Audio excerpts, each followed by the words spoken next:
শুভ সকাল বন্ধুরা, welcome back to my channel. তোমরা সবাই কেমন আছো? আশা করি ভালো আছো। আর আমরা তো এইভাবে হসপিটালে দিন যাচ্ছে, আজকে 4 দিন হয়ে গেছে এইভাবে আছি। তো আজকে আমার দিনটা শুরু করছে এখান থেকে। আর এখন আমি আছি বাইরে, এখন এসেছি রুটি নিতে। মার সকালবেলা যেহেতু মার প্রথমে সুগার টেস্ট হচ্ছে, তারপরে হচ্ছে প্রেশার মাপা হচ্ছে, তারপরে কিছু খাওয়া দাওয়া, তারপরে আবার প্রেশার মাপছে, মানে সুগার মাপছে। সকালে একবার খাওয়ার আগে সুগার মাপে, আবার খাওয়ার পরে সুগার মাপে। আর আমি এসেছি এখন রুটি নিতে এসেছি এখান থেকে মাঝে রুটি নিয়ে যাব, যেহেতু সুগার তো তার জন্য সুগার আছে ভালো। খাওয়ার আগে 227 সকালবেলা মাপা হলো, খাওয়ার আগে 227 সুগার, তো তার জন্য রুটি নিয়ে যাচ্ছি। আর খাওয়ার পরে আবার সুগার টেস্ট হবে, আর পরে আমি মাকে আগে খাইয়ে সুগারটা টেস্ট করবো, তারপরে আমি আবার কিছু খেয়ে নেবো। আর মার যে সেদিকে ছবি করা হয়েছিল পরশু থেকে, তোমাদের সাথে শেয়ার করেছি, কিনা খেয়াল নেই।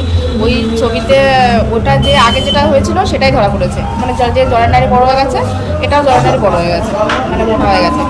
সেই একই সেম প্রবলেমে এখানেও রিপোর্টে সেটা এসছে। তো যাই হোক, এই যে আমার নেওয়া হয়ে গেছে রুটি। তো চলো আজকের দিনটা শুরু করছি, আর দেখি কী হয় সারাদিন, তোমাদের সাথে শেয়ার করবো। এই কদিন তো মামা এসে প্রতিদিনই খাবার দিয়ে যায়, দুপুরবেলা এসে, মানে 11টা নাগাদ আসে মামা এসে খাবার দিয়ে যায়। সকালবেলা এখান থেকে কিছু একটা কিনে খেয়ে নেয়, দুপুরবেলা এসে মামা দিয়ে যায়। আর আজকে মামাকে আসতে বারণ করে দিয়েছে, আজকে আমার দিদি আসছে। দিদি বললো যে আমি রান্না করে নিয়ে আসছি সকালবেলা দুপুরবেলা।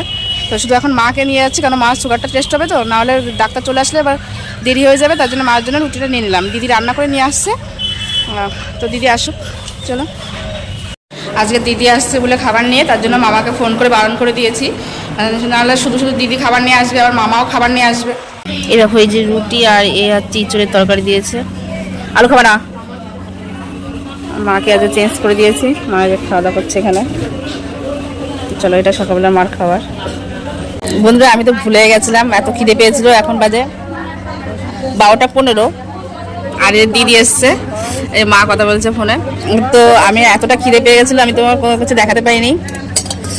এখন দেখাই, খাওয়া গেছে আমার। এই যে দিদি ভাত নিয়ে এসেছিলো, এই যে, আর এটাতে আছে বেগুন ভাজা, আর এই ক্যারি প্যাকেট এতে আছে রুটি, এর ভিতরে আছে ডাল, খুলে দেখাচ্ছি না, আর এটা আছে মাছের ঝোল। তো এই হচ্ছে খাবার দিদি নিয়ে এসছে, আমি খাচ্ছি। আমার খাওয়া গেছে, শুধু মাছটাই পড়ে আছে, মনে ছিল না এত সময়।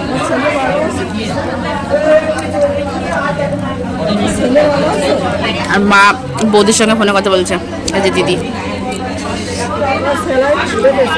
বেলা বাজে 1:30, মাকে ওষুধ খাওয়াবো, খাওয়ানোর পরে তার জন্য মাকে খাবার দিয়ে এসেছি। আর আমি তো আগে খেয়ে নিয়েছি, কিন্তু জল ছিল না ঘরে। পরে দেখি জল নেই, মাকে খাবার দিয়েছি, তারপর দেখি জল নেই। তারপরে দেখো জল নেওয়া হয়ে গেছে আমার। যদি গলায় ব্যথা তাড়াতাড়ি নিয়ে যায়। আমার মা আবার জল ছাড়া ভাত খেতে পারে না, গলায় বেঁধে যায় কি ওনার। মা খাচ্ছে, আর দিদিরে বললাম, দিদি যে ভাত নিয়ে এসছে, বললাম খেতে, কত ভাত রয়েছে। দিদি খাবে না বলছে। এই যে ডাল সবজি সবই আছে এখানে, চিকেনটা খেয়ে নে। না, আমি কখন খাই না। ঠিক আছে, আমি খাইছি, আমার পেট ভরে রয়েছে। আর কিসে রাখবো আমি?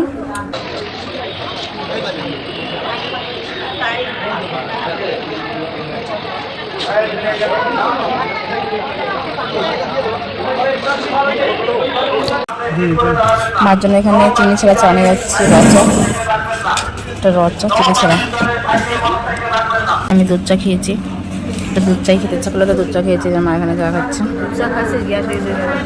না, কেন? এই যে চিনি ছাড়া চা, এই যে ছোটটা, এটা ঢেলে ঢেলে খাচ্ছে মা।